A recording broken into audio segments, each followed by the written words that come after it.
estamos aquí en el rebote. ¿Cómo estás, Juan Manuel Magaña? Muy bien, Alejandro, buenos días.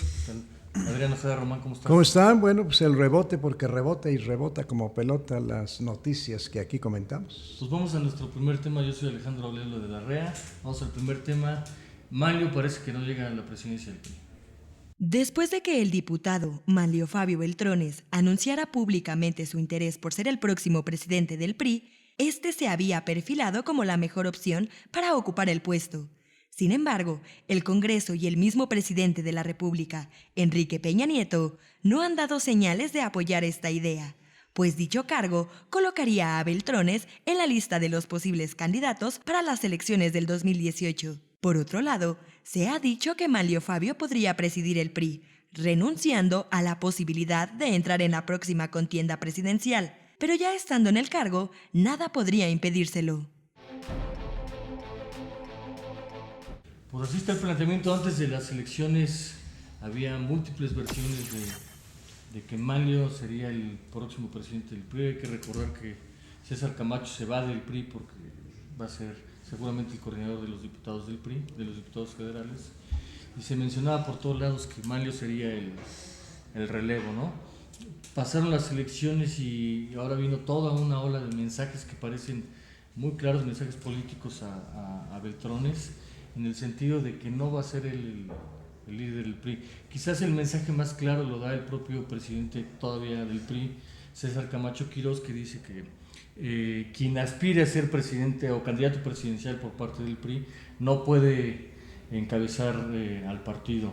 Había un estatuto que prohibía precisamente que el presidente compitiera por la candidatura presidencial. Ese estatuto ya se borró, pero ahora es un poco en una postura política, recordando lo que hizo Roberto Madrazo, ¿no? Roberto Madrazo se apoderó del PRI hacia el 2002, incluso sacó a la maestra Elvester Gordillo, que era su mancuerna. Sí, su mancuerna. Se apoderó del PRI, se hizo candidato y bueno, tuvo el PRI el peor resultado en la historia, ¿no? Y un poco es el mensaje que manda César Camacho: a ver, quien aspira a ser candidato presidencial no debe dirigir el PRI. ¿Cómo ves el asunto de tú que conoces de muchos años estos procesos? Bueno, esto de esa versión que anduvo corriendo de que quien sea presidente del PRI no puede ser candidato a la presidencia de la República, efectivamente, como tú dices, viene ligado a la mala actuación de Roberto Madrazo y todo su equipo de crápulas que tenía alrededor, que pensaban primero en ellos, después en el candidato, y al último el PRI y hasta el último México, ¿eh? Y ya ves cómo le fue.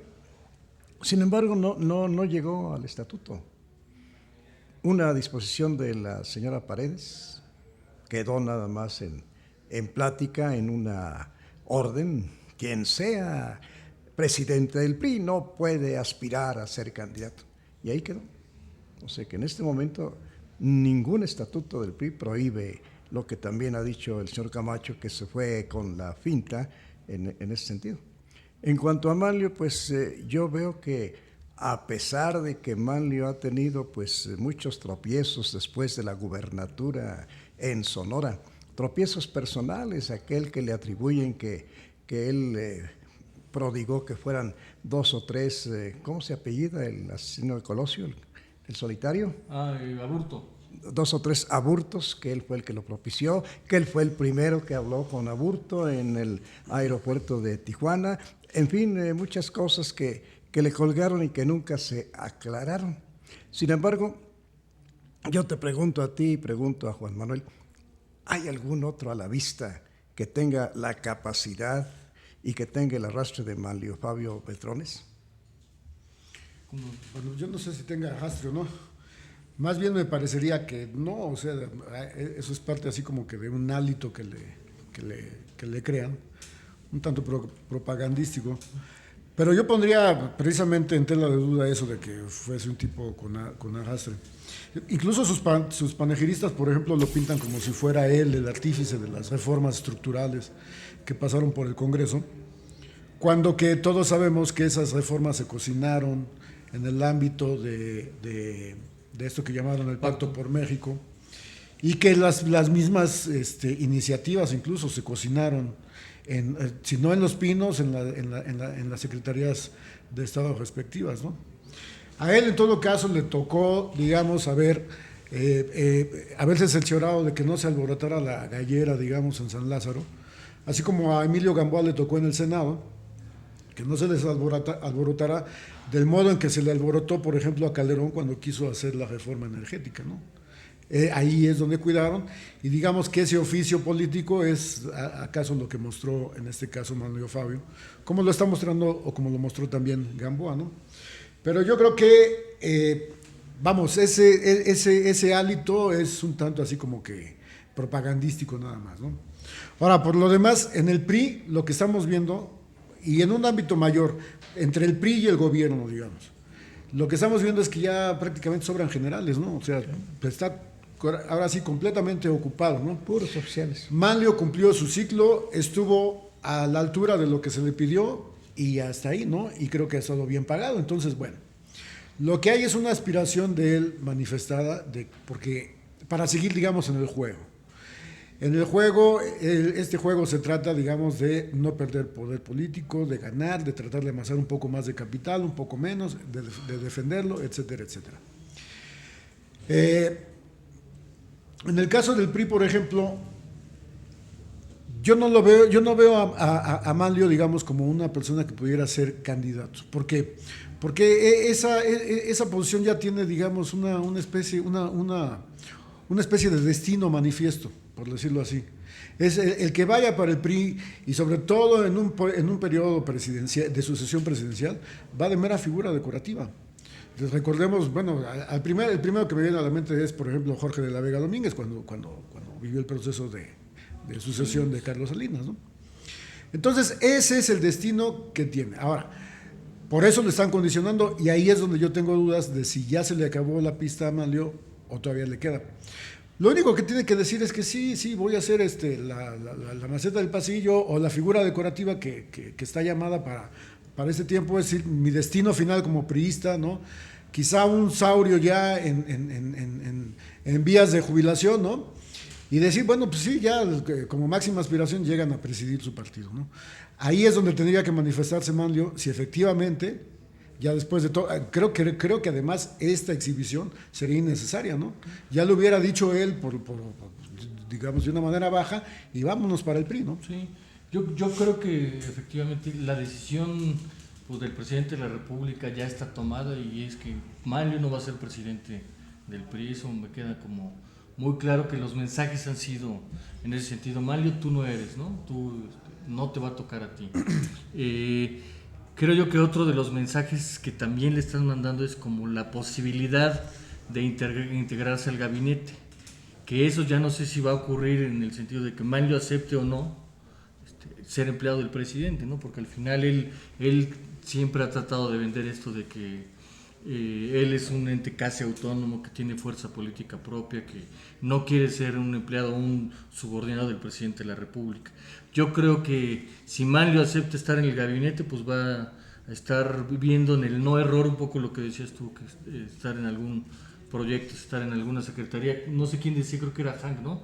Vivir fuera del presupuesto es vivir en el error, ¿no? ¿O quién es el que decía eso? Gary Zurieta. Gary Zurieta, personaje veracruzano. Bueno, pues, él no quiere estar viviendo en el error, pero no sé si vaya a aceptar la Secretaría del Trabajo, que es una de las que le han mandado señales que le pueden dar, porque habría una permuta, ¿no? Con el secretario del Trabajo, Navarrete Prida, se iría a presidir el PRI. Yo creo que cualquiera que preside el PRI, quien se llame como se llame, no tiene importancia, va a ser alguien a quien va a controlar absolutamente el presidente de la República, y que va a operar la sucesión presidencial en el PRI, la candidatura presidencial del PRI, que no sé si vayan a ir otra vez con el verde, parece que ya no, la van a operar a favor de quien el presidente de la República diga. Solo para terminar un poco con este argumento de César Camacho, quizá tiene razón en que para sus reglas no debe aspirar a una candidatura a quien preside el PRI, porque puede trabajar para sí mismo. Pues yo creo que también eso mismo se tendría que ver, como se ha discutido durante años, en la Secretaría de Gobernación, ¿no? Hemos tenido siempre secretarios que aspiran, digo, ya no nos vayamos tan lejos. Todos, sí. Kirill fue de los últimos que... Ahorita Osorio Chong, que evidentemente aspira a ser candidato presidencial, eso le resta fuerza para hacer acuerdos políticos, ¿no? Porque están pensando más en su proyecto presidencial que en los acuerdos necesarios del día, ¿no? Yo recuerdo que todos que he conocido secretarios de gobernación, lo primero que piensan cuando se sientan en la oficina de Bucareli, ya estoy ahí enfilado hacia Los Pinos, hasta voltean el sillón para que esté ya en la ruta. Pero pues no. Es que sí era el puente, ¿no? En varios. Pues fue el puente hasta Ruiz Cortines, de Miguel Alemán primero, a Miguel Alemán, luego a Ruiz Cortines, y se acabó ya. ¿Quién estaba en Díaz Ordaz fue secretario. Díaz Ordaz, perdón. Sí, también Echeverría, ¿no? Fue el de gobernación. Pues Echeverría, ya me está fallando. Entonces, el alemán me está afectando. Era como el... Sí, era el paso, pues fueron varios. De Carvajal vino... Carvajal fue Díaz Ordaz, ¿sí? Ya me hice bolas. Pero el paso, entonces, ahora paso, creen, sí, que es... Pero ya no, ya tiene varios sexenios que no, que brinca por otro lado desde la Secretaría de Hacienda, que estaba López Portillo, y de ahí para adelante. Y sí, como tú dices, ya quien maneja el PRI, pre y post campaña presidencial, y dentro de la campaña presidencial, es una figura decorativa. Nada más está manejando un super presupuesto y moviendo piezas interiormente, porque decisiones llegan de Los Pinos y llega de la casa de campaña. Es que aquí, por ejemplo, uno tiene que ver las cosas no desde la óptica de lo que quiere Manlio, sino desde la óptica de lo que quiere, en este caso, la presidencia, ¿no? Entonces, si lo vemos desde ahí, a ver, el presidente ya tiene la mayoría que buscaba para el Congreso, tiene un gabinete y el staff de Los Pinos más o menos integrado, como para decir, a ver, yo ya la brinco en lo que resta del sexenio, más o menos con tranquilidad. Ahora, ¿de qué me tengo que preocupar yo? Pues básicamente de instrumentar el proceso de sucesión. ¿Quién va a ser mi sucesor? Si eso ya lo tiene más o menos pensado, y si está dando claras señales de que Manlio no tiene nada que ver con eso, entonces ahí es donde uno tiene que preguntarse, a ver, ¿para qué querría Manlio ser candidato presidencial en esas condiciones? Es decir, cuando no tiene ningún futuro. Lo que se entiende, vamos, por un lado, no tiene, digamos, esa personalidad independiente que ahorita aparentara, ¿no? O quisiera forzar, tomando distancia, digamos, de que ellos son la gente de Los Pinos, ¿no? Y los toluquitas, o como quiera que sean. Y yo soy aparte porque yo ya hice mi trayectoria aparte, ¿no? O sea, no. Manlio siempre ha sido una persona dúctil para cualquier presidente desde Salinas para acá, si no es que antes, ¿no? Vamos, desde que estaba con Fernando Gutiérrez Barrios, en fin, ¿no? O sea, tiene toda esa disciplina y ese ha sido, digamos, su esencia, ¿no? Esa esencia, por ejemplo, de buen priista, pues ahora es la que le está, en cierto modo, irónicamente viene a ser ya su problema, ¿no? Porque finalmente, esa candidatura ni va a ser independiente, ni va a tener el arrastre como para decirse, no, pues yo me voy por la libre, ¿no? O voy a forzar un proceso democratizador en el PRI, ¿no? Impensable, ¿no? Es decir, ¿cómo se le va a atravesar al presidente Peña en este proceso, ¿no? O sea, de ninguna manera. ¿Qué es lo que va a tener que, bueno, entonces, ¿para qué querría, digamos, una candidatura? Pues para esto un poco de negociar poder, conservar, ganar, etcétera. Por ahí Dulce María Sauri, que fue ya presidenta del PRI, le mandó más o menos un mensaje en los mismos términos de Camacho. Manlio, ve al PRI, te queremos ver en el PRI, pero no pienses en ser candidato, sino piensa en ser senador y piensa en el futuro, en ser coordinador de la bancada del Senado. Sí. Así es como se procesaría un poquito el asunto, si no es que ya a estas alturas el destino de Manlio efectivamente sea la banca, ¿no? Bajo el eufemismo de que pues, se convierte en una reserva estratégica del presidente, ¿no? Yo creo que es, ya para concluir este primer bloque, diría yo que es un poco la lógica de Peña, que se sienten los que ya bailaron, ¿no? Manlio bailó los últimos 12 años, 6 en el diputado, 6 en senadores, con todo el poder, todo. A lo mejor la visión del presidente es que se sienten los que ya bailaron, ¿no? Para abrir espacio. Pues vamos a una pequeña pausa y regresamos con nuestro segundo bloque de este día. Bueno, ya regresamos, vamos a nuestro siguiente tema, que viene siendo las primeras detenciones en el caso de la línea 12. Vamos a ver una nota.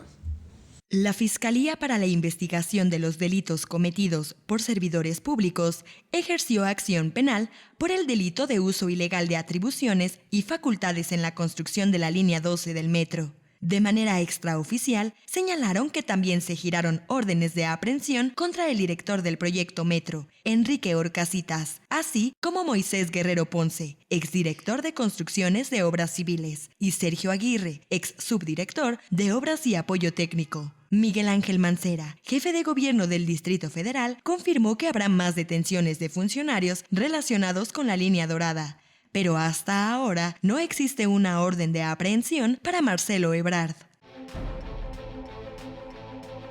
Bueno, pues ahí estamos. Ya estamos viendo las primeras detenciones, estamos viendo que el nombre más pesado que aparece ahí es el de Orcasitas, que fue el director del proyecto Metro. Tenemos la noticia de que no se trata al menos de lo que lo están acusando, de un cargo grave, que puede salir, estar en libertad, pagando una fianza, etcétera, como también en el caso de 2 o 3 que andan por ahí también ya metidos en el proceso, ¿no? Se trata de cargos un tanto menores. Yo me preguntaría hasta qué punto se está yendo al fondo en un tema que realmente conmocionó, digamos, a esta ciudad, como es el de las graves fallas en la línea 12 del metro, un metro que fue, digamos, la obra cumbre, la obra insignia del periodo de Marcelo Ebrard, y que apenas a unos meses de haber dejado el gobierno, tiene un estrepitoso fracaso, ¿no? Lo que no veo, y después de tantos años, yo ahí insistiría en eso, es que judicialmente, pericialmente, no me están diciendo cuál es el fondo del asunto. ¿Dónde están efectivamente las responsabilidades? Que me digan por qué esa falla tuvo por qué esa línea, tuvo tan tremendas fallas, por qué afectó a tantos ciudadanos, y por qué esa afectación social no ha tenido el castigo correspondiente. Yo ahí me quedaría para una siguiente observación. Alejandro.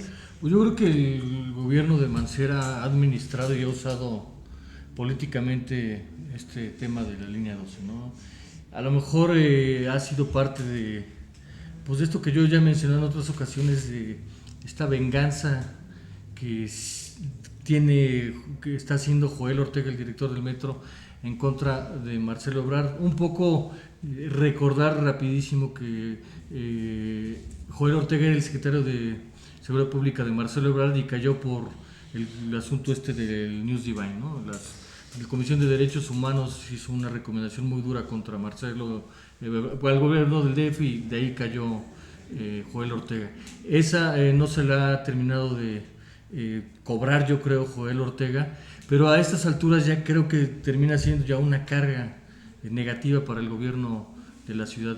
Creo que este asunto de la línea 12, como lo decías tú, tiene que ir mucho más allá de una vendetta. A lo mejor fue importante, útil para Mancera poner a Joel porque sabía que no se iba a entregar o no se iba a vender con la gente de Marcelo por ese rencor que carga, pero a estas alturas pues no hay respuestas del tamaño, de la magnitud de lo que es el conflicto. Una línea que costó 25 mil millones de pesos, que está más de la mitad cerrada, y que hay miles de personas afectadas. No puede ser que con detener a un personaje, aunque la Procuraduría diga ahora que Orcasitas apenas está todavía no tiene cargos graves, como diciendo que sí pueden venir cargos graves, no termina siendo una reacción, una actuación política de gobierno correspondiente con el tamaño del daño, ¿no?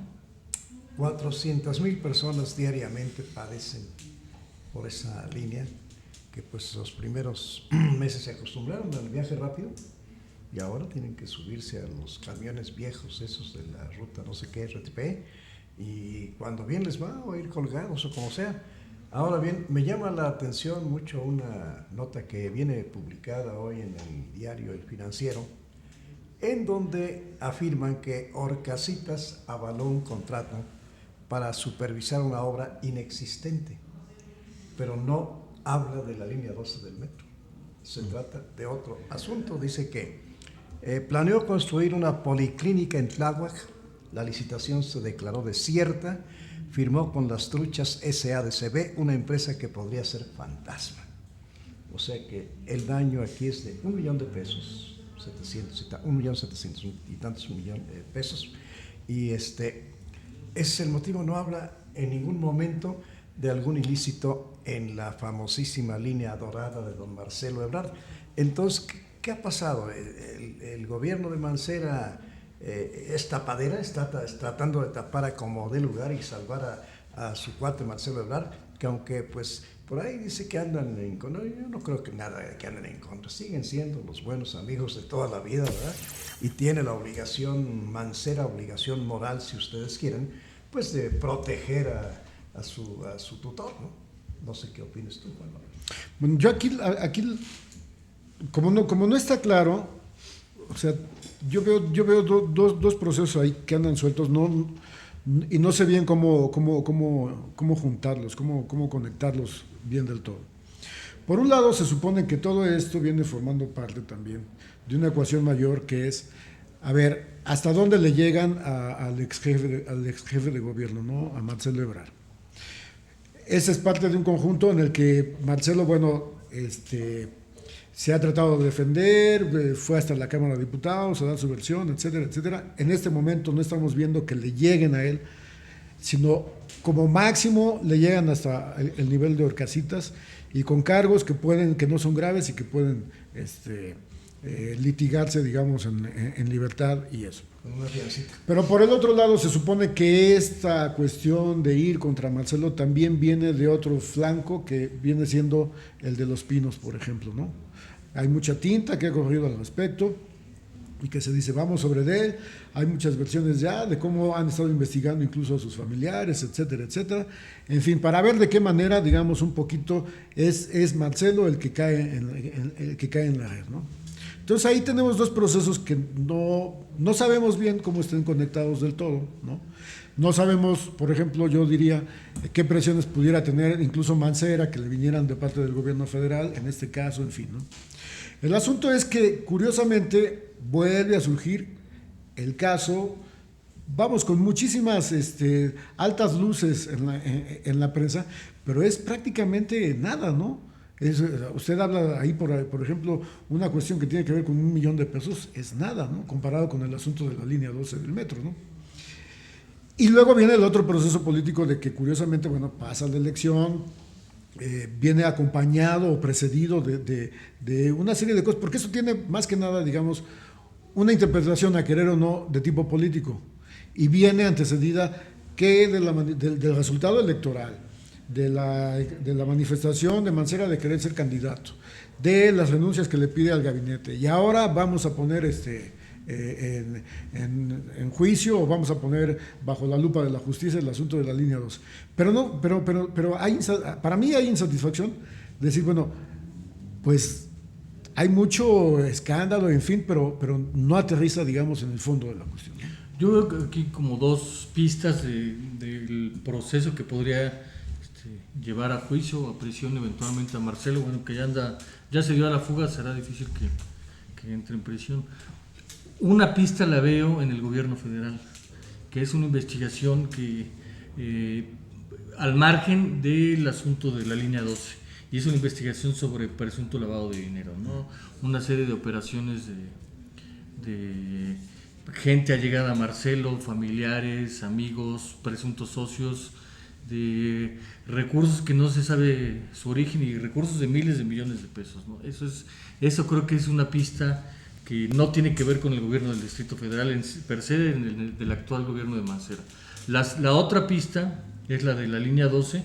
Creo yo que ahí Mancera no está claro en qué va a hacer, porque al final Mancera, si lleva a prisión a Ebrard o lo lleva a un eventual juicio, pues también está marcando un precedente para que el próximo jefe de gobierno pueda eventualmente hacer alguna indagatoria Marcelo, ¿no? Perdón, contra el propio Mancera.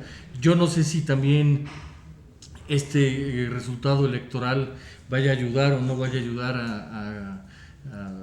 a un proceso contra Marcelo Ebrard por parte del gobierno de la ciudad, porque al final tiene carga política, aunque uno quiera decir o quieran decir ellos que no es político, tiene una carga política porque es un ex jefe de gobierno y tiene muchas redes políticas. Entonces enjuiciar a un ex jefe de gobierno, bueno, pues se va a convertir irremediablemente en un caso político.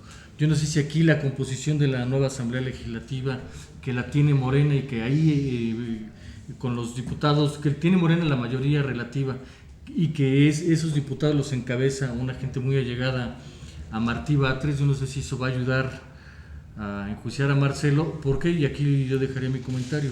Marcelo humilló y corrió de manera muy abrupta y prácticamente sacó de la jugada por la sucesión en el DF a Martí Batres en el 2011. Yo no sé si ahora Martí Batres va a querer cobrársela y va a decir vamos a apoyar a Mancera para que este caso llegue hasta Marcelo Ebrard, ¿no? O bien se está haciendo realidad aquello de que lo de la Casa Blanca y sus adláteres salió precisamente en documentos que proporcionó Marcelo y que prácticamente pues se le está cobrando los pisos. Sí, digo, lo que se sabe de la Casa Blanca es obvio que una de las cosas que a veces la gente no en los análisis no vemos es que el jefe de gobierno en la Ciudad de México pues tiene algo así como 70,000 orejas, ¿no? 70,000 policías están distribuidos por toda la ciudad. Entonces tiene información de embajadas, de políticos, de Sí. Los policías están haciendo reportes. Si el jefe de gobierno además, dice, a ver, encuéntrame algo ahí de Alejandro Lelo de la Red. Sí, ¿no? Y lo van a encontrar y si no lo van a y además inventar. están las cuentas de agua, del catastro, Todo, etcétera, todo. etcétera. Todo lo tenía registrado él, que Peña tenía ahí una casa con... Obvio, lo sabía. Yo ahí me gustaría comentar una cosa más, que es, a ver, pongamos en perspectiva una cosa. Yo he escuchado de Marcelo Ebrard cualquier cantidad de cosas negativas, sobre todo en el asunto, digamos, del dinero. Lo primero que me han dicho es que a Marcelo le gustaba mucho el dinero. Y efectivamente, digamos, a un jefe de gobierno se le da mucho, digamos, la posibilidad de que en esta ciudad todo es negocio, la basura, el estacionamiento, los giros negros, etcétera, etcétera, etcétera. El primer nombre que se me viene a la mente que hizo negocio con todo casi fue Óscar Espinosa Villarreal. Como agente. Bueno, de Marcelo le dicen que hizo negocios, que no sé si con las grúas, etcétera, etcétera, etcétera. Y que salió con mucho dinero. Alguien hasta me dijo, bueno, no, es que hasta tiene un castillo en Francia. Bueno, ok. Digamos que son especulaciones, no nos corresponde a nosotros comprobarlo o no. Pero a ver, si él tiene en estos momentos enemigos tan poderosos que efectivamente tienen información y tienen modo de buscarle, es el momento de que se lo demostraran, ¿no? Porque efectivamente, bueno, pues están dadas las condiciones como para decir, si hizo algo, si se la debe a alguien y efectivamente ese alguien tiene cómo, pues ya está, ¿no? Si tiene esa cola que le pisen, ¿no? Este sería el momento. Pero también tomemos en cuenta que 6 años Marcelo tuvo todo el poder y conserva mucha de la información, o cuando menos debe conservar. Entonces, si fulano de tal la emprende, pues Marcelo saca debajo del tapete la información del que está queriendo ofenderlo y entonces se va a volver esto una guerra sucia, O por eso la más vienen sucia, la más sucia de la política. O por eso se dan los pactos de impunidad, ¿no? Sí, Ahí está. para que no diga la gente, sí, vas a ir a prisión y un juicio y enjuicen a los casitas, sí, pero... Ahora, lo que yo sí también creo es que Marcelo tiene una cola muy larga y por eso huyó del país, ¿no? Eso es, si no, ¿por qué habría huido del país? Si no tienes... Anda descansando después de 6 años de tan duro ¿Con trabajo. qué dinero, no? Bueno, pues ya ves que hizo cuates por todos lados, con eso de que fue el mejor alcalde del mundo. Ya veremos, ya veremos. Hasta aquí vamos. dejamos el segundo tema. Hagamos una pausa para el tercero. Después de que Jaime Rodríguez Bronco ganó la gubernatura de Nuevo León, se dieron algunos cambios en las leyes estatales. Hasta ahora se suman ya 5 entidades cuyos congresos locales han aprobado reformas para restringir a los candidatos independientes. Estas entidades se encuentran en vísperas de elecciones, por lo que parece que el objetivo es prevenir los mismos resultados obtenidos después del 7 de junio, ante la posibilidad de que surja un abanderado sin partido en pos de la gubernatura.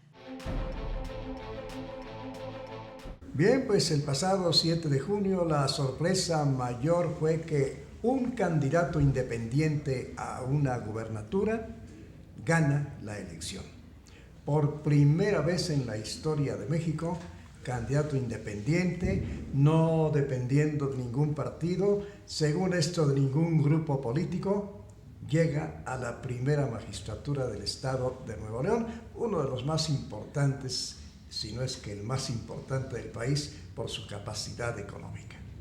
Se habla mucho de esta cuestión, que si realmente el pueblo se volcó en la votación porque ya están hasta aquí de los partidos políticos, que si los industriales dijeron te toca de a tanto, vamos a ser nuestro presidente de aquí en adelante, nuestro gobernador, y después seremos nuestro presidente. Y ahora nos enteramos porque ya empiezan a aparecer notas en los periódicos especializados en finanzas que el señor cuando menos pues gastó 8 millones de pesos en su campaña. Entonces no es tan barato ser independiente.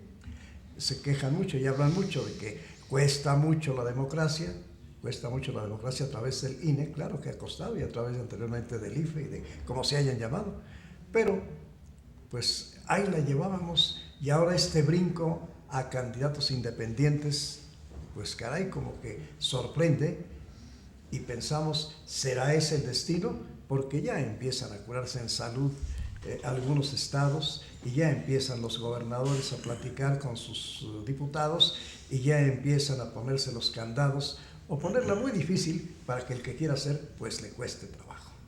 Sí, pues vemos que ya en días recientes 5 estados que tienen elección el año que entra, fueron 5 estados los que modificaron la ley electoral: Veracruz, Tamaulipas, Chihuahua y el propio Nuevo León. En vez de pedir el 2% de firmas, el 2% equivalente del padrón electoral de firmas para poder contender o para poder registrarse como candidato independiente, ahora le subieron al 3%. Evidentemente Veracruz, Tamaulipas, Chihuahua y Sinaloa buscan frenar una posibilidad de un candidato independiente de que sea competitivo, de que pueda registrarse antes que todo, ¿no? Y esto algunos le han empezado a llamar la ley antibronco por el caso de Nuevo León. Yo lo que quiero dejar aquí planteado con mucha claridad es si ese 3% es mucho o es mucho lo que le están pidiendo, o es demasiado poco, o es algo justo, un poco pensando, Juan Manuel, en que pues es lo mínimo que le piden a los partidos políticos, el 3% para que subsistan como tales, ¿no? Sí, aunque los partidos tienen una estructura, ¿no? Y en este caso un ciudadano, a lo mejor que quiere hacer su ronchita a partir de su aspiración, pues quizá sea como que muy cuesta arriba querer reunir esas firmas, ¿no?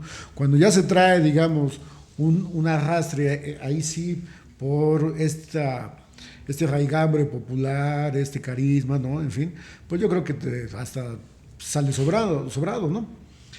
Pero bueno, el hecho político sí es que a partir de los resultados, sobre todo del Bronco, para el 2016 se encendieron las alarmas, ¿no? Los focos rojos en varios estados, que dijeron, bueno, pues no, aquí no nos puede pasar esto que le sucedió al gobernador de Nuevo León, ¿no?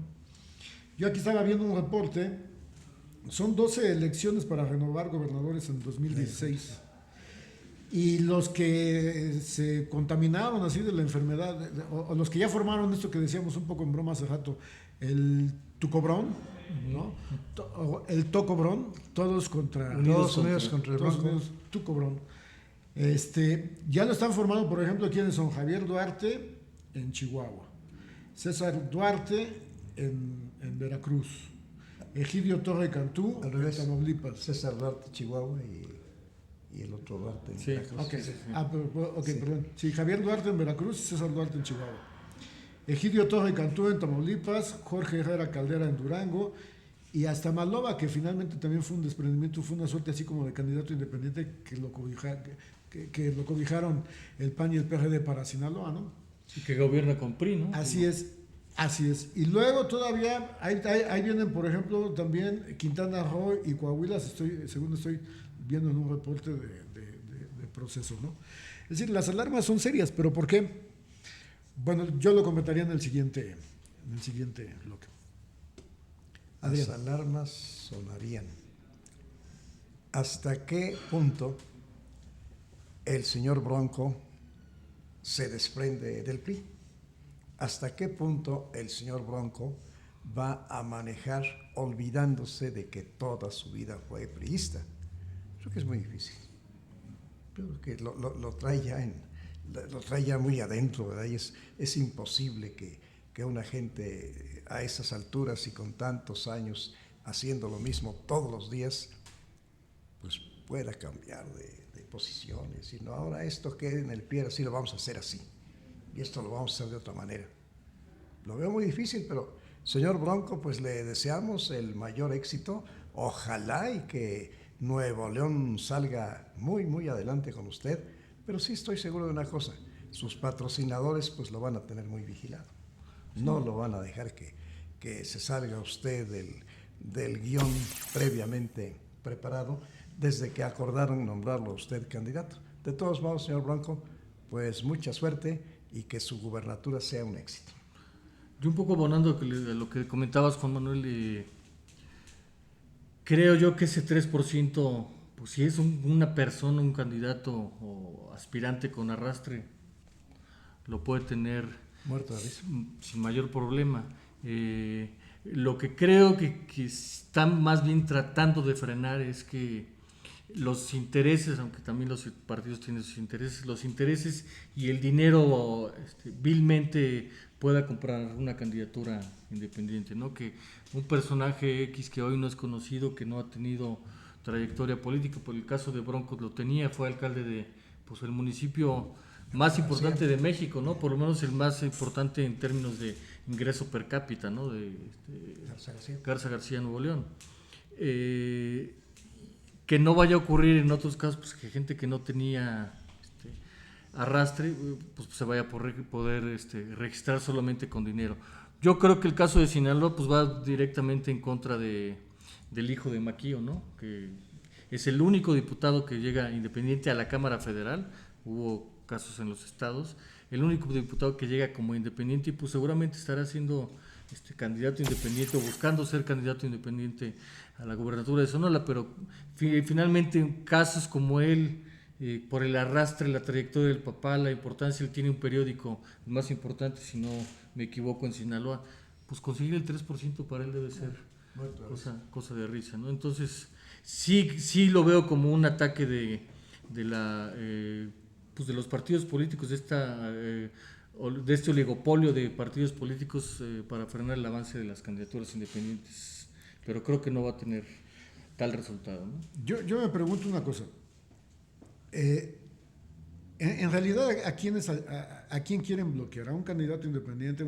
Ahora sí, ¿a aquel espontáneo que se avienta al ruedo y dice yo quiero?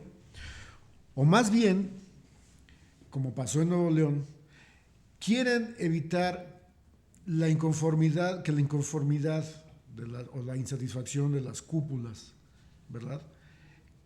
Que pesan, digamos, en un estado, fundamentalmente las cúpulas económicas o la élite económica, se brinque ya a los partidos de la que también de repente están hartos de la partidocracia, ¿no? Porque finalmente, o sea, no pudo haber habido Bronco, por mucho arrastre que tuviera, si no tenía, digamos, el respaldo de estas cúpulas, que dijeron ya, retiro mi apoyo a los otros partidos y me voy por aquí y se va a hacer lo que yo quiera aquí. El respaldo popular ahí estaba, es decir, ese solito estaba ya canalizado, ¿no? Ahí es donde yo me pregunto hasta qué punto no es en ciertos estados donde también los gobernadores dicen no, o el poder también del centro, porque ahorita vamos a otra cuestión. También los gobernadores dicen cuidado, que no se te alebrecen las élites también porque van a hacer lo mismo. Basta con que surja un candidato que puede surgir en cualquier momento también. Es decir, la política también ha sido un poco así como que una red que contiene aspiraciones, una especie de capilaridad, ¿no?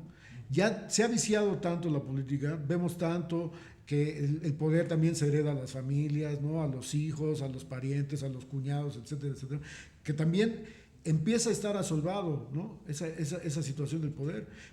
Lo que no quiere decir que no haya liderazgos en las comunidades, en los lugares que pudieran surgir y con un fuerte arrastre, ¿no? A eso le ponemos capitales, en fin, etcétera, etcétera, y se dan los componentes, ¿no? Como para decir, vamos a brincarnos, digamos, las maneras formales que hasta ahorita han venido reciclando el poder y que nos han dejado insatisfechos, ¿no? Pero ahora, esto todavía tiene que ir a otro, apunta hacia otro sitio. Es decir, en realidad son ensayos que se están haciendo, por ahí leí algo así, que parten incluso, que podrían estar partiendo de la Secretaría de Gobernación, como para decir, a ver, vamos cerrando aquí, cerrando acá, porque también hay que cuidar la elección presidencial, ¿no? Y ahí es lo que platicábamos del Bronco. Ahí está conectado. ¿Cómo lo va a hacer el Bronco? Le quedan 3 años, lo cual me parece muy poco, ¿no? Y él mismo ha dicho que no. Pero uno nunca puede descartar, digamos, que en un momento dado, él ya conoce, digamos, la situación de gobierno, sabe lo que quiere para Nuevo León.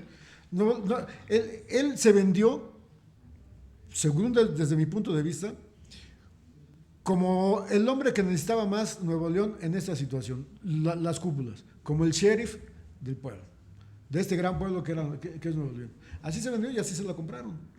Vamos a ver qué tal lo hace. Y en 3 años todavía a lo mejor puede hacer algo. Y falta otro ángulo, el ángulo del dinero negro en las campañas. Eso. Falta también los señores ese sí exageradamente mucho billetes, narcos, los dedicados a los negocios negros, que quieran imponer su voluntad en X o Z estado, que pues muchos de ellos han sido tradicionalmente los negociadores de este tipo de productos, ¿no? Eso también es una de las cosas que creo que las autoridades, gobernación, la misma presidencia localmente, pues están muy obligados a cuidar. Pues nos vemos en la próxima. Adrián Ojeda Román. El próximo rebote, donde vamos a ver cuáles son las noticias que rebotan y siguen rebotando. Juan Manuel Magaña. Nos vemos la otra semana. Nos vemos la próxima.